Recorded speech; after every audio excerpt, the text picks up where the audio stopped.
Muy buenas tardes, bienvenidos a Médico H. ¿Sabías que uno de los motivos de consulta más frecuentes en el área de urgencia son las fracturas? ¿Cuáles son las más comunes? ¿Qué tratamiento requieren? Acompáñenme a desmenuzar el tema. Para empezar, te preparamos la siguiente información. ¿Sabías que la fractura de cadera en personas mayores de 60 años es considerada la principal causa de ingreso hospitalario? Este tipo de fracturas tienen un gran impacto en la calidad de vida del adulto mayor, ya que genera inmovilidad, deterioro funcional e incluso cuadros depresivos. Por eso es fundamental prevenir situaciones que pudieran ocasionar este tipo de lesiones. ¿Cuáles son estos factores de riesgo? Te lo decimos en Médico H.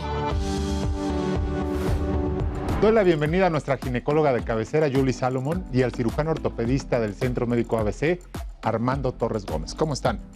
Muy bien, gracias por la invitación. ¿Qué les parece si empezamos a platicar un poco de esto? Definitivamente la cadera pues es una de las principales zonas de cuidado, sobre todo en los adultos mayores, ¿no es así? Es correcto.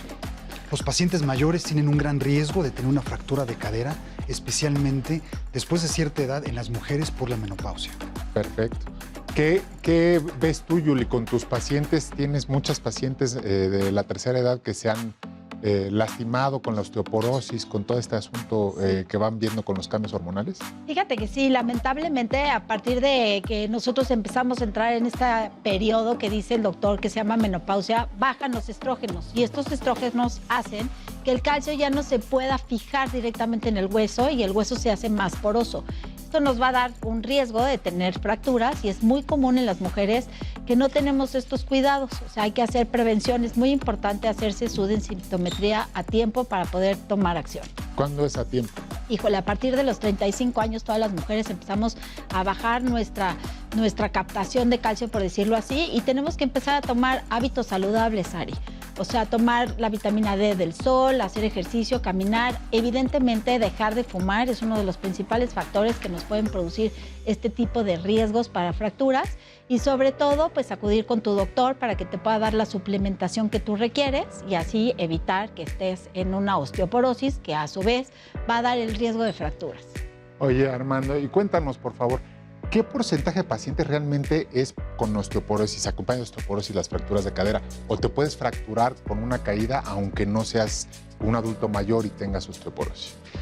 Sí, la fractura de cadera ocurre sobre todo en pacientes con osteoporosis, pero también en un paciente joven con un trauma de alta energía, un accidente de auto, una caída de altura. Hay pacientes que tienen fracturas por estrés, pacientes que corren, que tienen mala alimentación sobre todo, sobreesfuerzan el cuerpo, pueden tener fracturas por estrés, fracturas de cadera que no son relacionadas a osteoporosis. Ok, ¿y hay algún otro factor de riesgo que pudiéramos mencionar que la gente deba conocer como dentro de los factores de riesgo para fractura de cadera en particular? Aparte de la osteoporosis, que es el número uno, la mala alimentación, el tabaquismo es un factor de riesgo importante para muchas enfermedades, entre otros para tener una fractura. Y medicamentos o tratamientos, por ejemplo, con esteroides. Los pacientes que reciben cortisona porque tienen algún tipo de artritis, algún tipo de enfermedad que requieren tomar cortisona de manera regular, tienen disminución en la mineralización del hueso. Tenemos por ahí un gráfico donde nos mencionaban algunos, a ver si lo podemos ver y con esto hacer una referencia más concreta. Tenemos... dice personas de 65 años con problemas de equilibrio, la osteoporosis que ya mencionabas, vista deficiente, déficit de calcio y vitamina D y la inactividad física. Necesitas tener actividad física para que tus huesos estén fuertes, ¿es cierto? Lo comentabas la otra vez. Totalmente. Los huesos tienen una respuesta al esfuerzo, al peso, a la acción.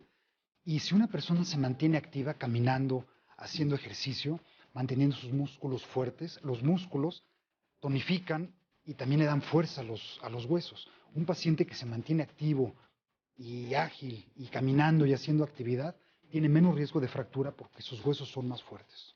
Siempre les decimos, ¿verdad, Yuli, que tienes que tener una planeación ya cuando tienes cierta edad para que en las noches, si te vas a levantar al baño, pues no te encuentres cosas en el camino, los tapetes, las pantuflas, todo eso, ¿no? Híjole, es súper frecuente que no te des cuenta y que te estés tropezando con 80,000 cosas. Sí, es muy importante dejar una lucecita prendida o bien quitar estos factores de riesgo que impidan que te puedas caer. Hay muchas formas de prevenir, sobre todo en los adultos mayores, utilizar el barandal, como dices, quitar de tu paso todo lo que esté en el baño, pero lo más importante es pues, no pararte demasiado al baño, o sea, porque Claro. te paras tanto. Pero hasta eso, hay que restringir a 1 hora antes de irse a la cama la Los ingesta de líquidos, líquidos. la ingesta de líquidos. ¿Nos puedes ampliar un poquito, Armando, los tipos de fractura de cadera, cuáles sí son quirúrgicos, todos se operan, se hacen reemplazos, se ponen clavos, qué hacen? Todas las fracturas de cadera se operan, todas las fracturas de cadera. El no operar a un paciente lo condena a quedarse postrado en cama el tiempo que necesite el cuerpo para que la fractura consolide y eventualmente los pacientes tienen complicaciones a nivel pulmonar, a nivel de circulación y pueden tener un mal desenlace y pueden morirse. Todos los pacientes se deben de operar. Y hay diferentes fracturas y de acuerdo a la fractura del paciente, el paciente necesita uno u otro tipo de operación. Hay fracturas que necesitan una prótesis total de cadera, hay fracturas que necesitan un clavo centromedular de reconstrucción o un tipo de clavo placa, dependiendo de... Esta imagen que vemos ahí de fractura transcervical o subcapital, fractura intertrocantérica y la subtrocantérica, ¿tiene que ver con el tipo de tratamiento que le vas a hacer? Totalmente. De acuerdo a esta imagen que podemos ver, las fracturas transcervicales, subcapitales, se tratan idealmente con una prótesis de cadera. Esta prótesis puede ser una prótesis total, que en los últimos años se ha visto que tiene mejor desenlace, o puede ser una hemiprótesis o una prótesis bipolar, que esto se hacía hace unos años y sobre todo se prefieren pacientes que tienen un riesgo quirúrgico muy elevado y una cirugía más larga les puede traer un problema. Las fracturas a nivel trocantérica es una fractura compleja de tratar. Se tratan tradicionalmente con un clavo placa deslizante o se tratan también con un clavo centromedular y hay diferentes puntos de acuerdo a la radiografía para decidir cuál de los dos. Ok, ¿y alguna de estas tiene mejor pronóstico que la otra para decir, oye, no, esta es de más cuidado o van a requerir más incapacidad? Cada una tiene puntos buenos y puntos malos. Las fracturas en las que se pone una prótesis total de cadera, que son tradicionalmente las fracturas transcervicales y subcapitales, y en algunas transtrocantéricas también se está aceptado poner una prótesis total de cadera. La ventaja es que el paciente se para a caminar después de la operación, apoyar completamente y hacer su vida normal. La desventaja es de que pierde su cabeza femoral. Las fracturas en las que se hace una reconstrucción, una osteosíntesis y se pone un clavo placa, el paciente conserva su cadera, conserva su fémur proximal, pero no se pueden parar a caminar apoyando todo el peso al día siguiente. Ok. Pues bueno, ¿les parece? Ahora, habiendo abarcado este tema de las fracturas de cadera, vamos a hablar acerca de la fractura de muñeca. Les preparamos la siguiente información y continuamos con el experto.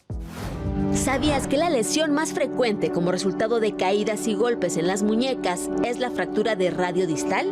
Ante este tipo de fractura es común presentar dolor intenso y deformidad anatómica al momento del accidente, por lo que debe de tratarse como una urgencia médica, ya que de no atenderse adecuadamente pudiera provocar secuelas incapacitantes para realizar actividades laborales y de la vida diaria. ¿Cuáles son estas secuelas? Te damos los detalles en Médico H. Pues bueno, ¿qué podemos hablar como de prevención de las fracturas?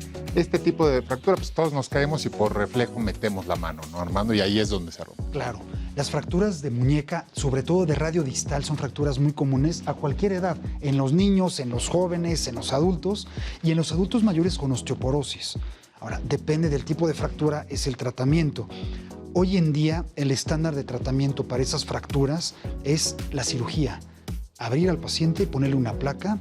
La gran ventaja es de que el paciente empieza a mover y a rehabilitarse al día siguiente de la operación. ¿Esa de radio distal es la de los niños que hacía la deformidad en tenedor o esa es otra? Es la misma. Es la misma que durante muchos años se le llamó fractura de Coles, ahora se le ha llamado nada más fractura de radio distal, puede estar acompañada por fractura de cúbito y tradicionalmente se trataban con una reducción cerrada, se les ponía yeso a los pacientes o a veces clavo, pero se ha visto que los pacientes tardan más tiempo en rehabilitarse, tienen que hacer mucha fisioterapia y hoy en día las recomendaciones de las sociedades de ortopedia de todo el mundo es operar a los pacientes. Yo creo que en todas las casas hemos tenido algún hijo, algún sobrino que se haya hecho este tipo de fracturas y por eso quiero leerte una pregunta que nos hacen. Dice, buenas tardes, ¿qué actividades no debo realizar si me acaban de quitar el yeso de la mano por fractura de muñeca? Me quedó inflamado y sin fuerza. ¿Cuánto tiempo me va a durar así? Es de lo que tú estabas hablando, ¿no, Armando? Seguramente es un paciente que no fue operado, sino que se redujo y le pusieron un yeso. Por eso es esta pregunta de, ya que se la quitaron sin placas, sin una cirugía previa, ¿qué tiene que hacer? Claro, sobre todo hablando de una reducción cerrada, es más recomendable y es el tratamiento ideal en los niños. En los niños no operamos estas fracturas con placa, normalmente se reduce. Y el tiempo depende de cuánto tiempo pasó el paciente en el yeso.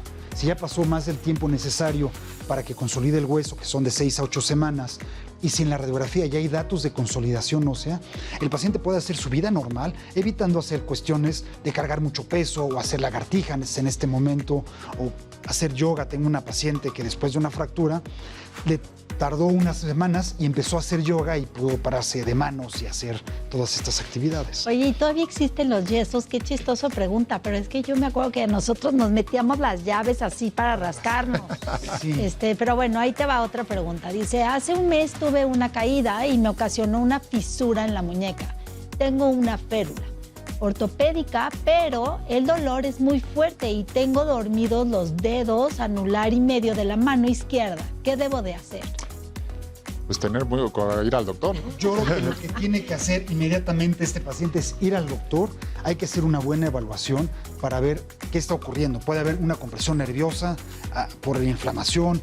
Tiene que hacer más estudios. Es la mejor recomendación. Sí, aquí es una zona en la que normalmente, como lo vimos en la cápsula, si hay un desplazamiento, dependiendo el tipo de fractura, pero te comprimen los nervios, ¿no? En esta zona, el mediano, y entonces hay alteraciones en toda esta zona de la palma de la muñeca y los dedos, ¿no? Y eso es lo que hay que vigilarle, claro. Vigilar y descartar en este paciente que sea una compresión del nervio Y mediano. luego a veces también se llega a ver que les ponen una férula que la propia férula está haciendo la compresión y está mal colocada o está muy apretada, ¿no? También, eso es un riesgo. Los yesos muy apretados o las férulas con vendajes muy apretados pueden producir compresión nerviosa o algo más grave, pueden producir algo que se llama síndrome compartimental. Sí. Y esto puede tener un desenlace importante de que se pierda la circulación de la mano. Entonces, cualquier dolor, cualquier molestia, el paciente tiene que ir inmediatamente con su médico. Por eso te van y te aprietan para ver si hay circulación y Si te tienes están mirando. buena ¿no? circulación Sí, y buena tienes sensibilidad y demás. Es una urgencia. Un yeso apretado es una urgencia. Se tiene que abrir a la hora que sea, aunque sea de madrugada. Oye, y digamos, si tuviéramos que poner en orden de frecuencia, ¿es más frecuente la fractura de cadera que la de muñeca? ¿O la de muñeca es más frecuente porque abarca todos los grupos de edad, no solamente a los adultos mayores? Creo que la fractura de muñeca es mucho más frecuente porque ocupa muchos grupos de edad, como lo mencionaba Sari, desde niños, adolescentes, adultos mayores, aunque la fractura de cadera sí es un problema de salud en los pacientes mayores. Ahora, este tema de las fracturas de las muñecas, cuando nos contabas ahorita que el tratamiento actual en los adultos es la placa y ya no nada más acomodarla y ponerle el yeso, porque les permite regresar más pronto a sus actividades, ¿es cierto?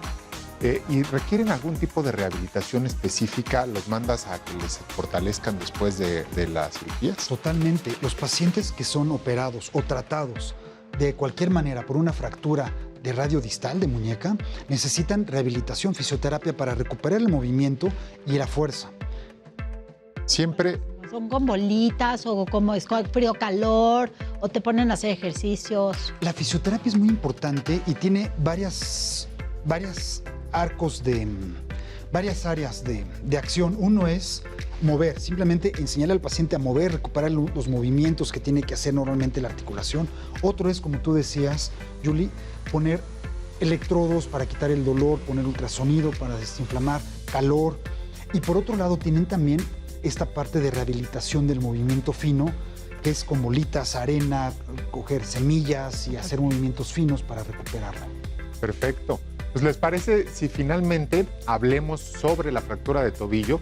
No solo la fractura, también los esguinces. Y para eso les preparamos la siguiente información. Vamos a regresar con el experto.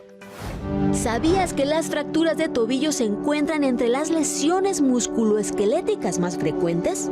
Este tipo de fractura suele ser resultado de una lesión por torsión, pero también puede ser causada por un golpe ocasionado por caída, deportes de alto impacto y accidentes automovilísticos.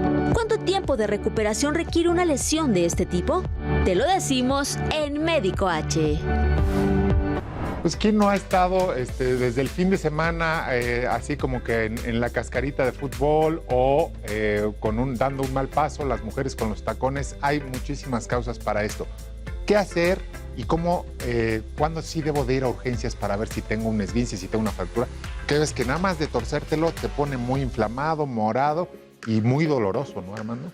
Claro, lo primero que hay que hacer después de una lesión de este tipo o cualquier lesión es poner hielo, ir con el médico, no automedicarse, no empezar a tomar las medicinas que dice el vecino, el tío, el familiar, ir al médico. Las lesiones de tobillo pueden ser aparentemente simples si es un esguince, o puede ser una fractura de tobillo que necesite cirugía, o curiosamente hay veces que el mismo mecanismo del esguince de tobillo produce una fractura en el pie, en la base del quinto metatarsiano, y es una fractura que a veces tarda tiempo el paciente en que se dé cuenta. Hay fracturas de tobillo que el paciente puede seguir caminando y llegan a la semana o a las 2 semanas, y no es nada raro, con la fractura.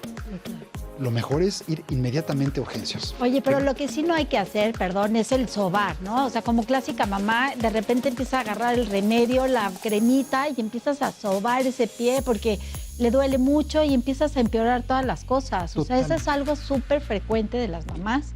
Por favor, no le soben las lesiones a los niños, ni a los adolescentes, ni al esposo. Mira, tenemos ahí, antes de pasar a un par de preguntitas que nos ha mandado el público por WhatsApp, tenemos ahí un esquema de cómo se ven las fracturas de tobillo, para que igual que hicimos con las de cadera, nos pudieras orientar en cómo son los tratamientos de acuerdo a el tipo de fracturas que se ve.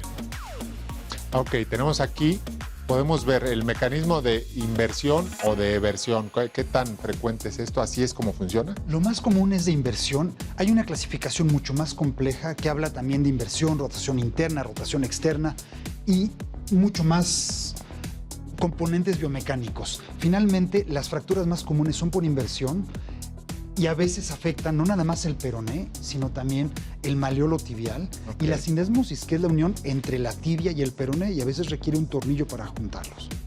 Oye, ¿y cómo sé? Doloroso. Sí, y cuando es solamente esguince, o sea, ¿cómo puede saber alguien? No puede saber más que yendo con el doctor y tomándose una radiografía si es solo esguince y no necesito, ¿cómo se llama? Cirugía para fractura, o todos son de cirugía. ¿Qué es la manera de proceder? La mayoría de las fracturas de tobillo se pueden clasificar de una manera muy simple en 3 grupos, A, B y C, la clasificación de Weber. Prácticamente las fracturas A de Weber, que son en la punta del maleolo peroneo, no necesitan cirugía, con un yeso o con una bota. Okay. Las demás fracturas, las B de Weber, que son las que están a nivel de la sindesmosis, la mayoría puede requerir cirugía, más de un 50% sí, menos de un 50% no requiere cirugía. Y las que son sobre la sindesmosis, que son las C de Weber, prácticamente todas necesitan cirugía. Perfecto. A ver, si nos lees algunas preguntitas de WhatsApp. Yo tengo nada más una aclaración. A veces el esguince es peor que si te lo fracturaras, o tenemos que tener más tiempo de yeso que si es una fractura. Hay diferentes tipos de esguince y diferente gravedad de los esguinces. Los esguinces pueden ser tan graves y tan serios que se rompen los ligamentos y el tobillo puede quedar inestable. Hay que inmovilizarlo. El tiempo de inmovilización de un esguince grave, severo, es de 6 semanas, que es el tiempo de recuperación de los ligamentos. Y la fisioterapia es de suma importancia después, no nada más de una fractura, pero de un esguince. Aunque sea un esguince grado 1 leve, es muy importante la rehabilitación. No nada más la rehabilitación del movimiento, sino de un concepto que es la propiocepción. Eso lo pierde el tobillo cuando tiene una lesión y hay que rehabilitar la propiocepción para que no vuelva a tener el paciente torceduras, que eso lo vemos muy frecuentemente, el paciente que dice, yo me esguincé el tobillo y desde ese día a cada rato se me tuercen los tobillos. Y nunca quedó bien, eso es lo que te iba a decir. De un esguince mal cuidado en la juventud, resulta que vienen varias lesiones posteriores y que después, a partir de estas edades en las que ya estamos nosotros, empiezan a lamentarlo porque les duele con el frío, les duele con los cambios de temperatura. Si hay tantito sobrepeso, hay que cuidarlo de origen, ¿no? Hay que cuidarlo de origen, y hay que hacer una buena rehabilitación que consiste en fortalecimiento, propiocepción y equilibrio y seguir las indicaciones del médico. A ver, unas preguntitas del público, Yuli, por favor. Hace 2 meses me fracturé el peroné, requirió placa y tornillos, pero siento como si me picara la placa. Me duele. ¿Es normal? Sí, es normal. Las placas en los tobillos del lado del peroné están justo debajo de la piel. Entonces, no hay ningún músculo, nada que las proteja. Está el hueso, la placa y la piel. Y los pacientes sienten el roce del zapato, el roce del tenis, cuando se tocan, cuando duermen de lado. Es normal que sientan esta molestia. A veces los reoperan para quitarla, se retira el material de Sí. osteosíntesis. El material de osteosíntesis se retira. Lo recomendable es no retirar material de osteosíntesis. O sea, las placas. Las placas, los tornillos, se retiran cuando es necesario. Cuando el paciente no lo tolera, tiene dolor, tiene molestia, hay que quitarlo. Perfecto. Otra pregunta que dice, me operaron 2 fracturas en tobillo derecho y tengo 2 placas de titanio, pero presento hinchazón y siento como una corriente en la pierna. ¿Qué puede ser? Está complicada el planteamiento, sí. Pero a veces estas disestesias o alteraciones en la sensibilidad pueden ser consecuencia de la propia fractura o consecuencia de la colocación de la placa que a veces esté cerca de un nerviecito que pase por ahí. Las dos, o también de la misma cirugía. Al cortar la piel se cortan nervios pequeñitos, nervios cutáneos que a veces dan esta sensación. Ahora, es importante que los pacientes sepan que una fractura de tobillo normalmente deja el tobillo más ancho durante mucho tiempo, meses o hasta años, se ha operado o no operado. Sobre todo si se operó, ese tobillo siempre es un poquito más inflamado y más ancho que el otro. Entonces, seguramente tendrá que recurrir a lo que hablabas de la fisioterapia para movilidad, propiocepción, sensibilidad y fuerza, ¿no? Totalmente. Perfecto. Una pregunta más, mi Yuli. Sí, ¿qué tal? Me operaron hace 3 meses el tobillo, me pusieron 6 tornillos y una placa, pero siento que la placa me roza y me duele. ¿Es normal? ¿Cuánto tiempo dura esto? Es normal, lo que habíamos comentado, puedes durar meses o mucho tiempo. Ya cuando tomas la decisión de sí quitar la placa y el tornillo porque las molestias son muy fuertes, o sea, ¿cuánto tiempo o qué lleva a tomar esa decisión? Hay que esperar al menos que haya consolidado la fractura, al menos 1 año después de que consolidó la fractura para considerar retirar el material de osteosíntesis, o sea, la placa y los tornillos. Y la decisión es en base a los síntomas del paciente. Si el paciente de plano le duele todos los días, está molesto, no puede hacer su vida normal, hay que quitarlo. Perfecto. Bueno, pues creo que hemos tocado las 3 principales de manera pues muy concreta, resolviendo dudas y todo. Te agradecemos muchísimo, Armando Torres Gómez, cirujano ortopedista del Centro Médico ABC Observatorio. Gracias por estar con nosotros y te estaremos viendo aquí para otras lesiones en el futuro. Seguro. Yuli, como siempre, un placer que nos acompañes y nos aportes todo tu conocimiento. Esto es Médico H, no dejen de mandarnos sus dudas y aquí estamos para contestar.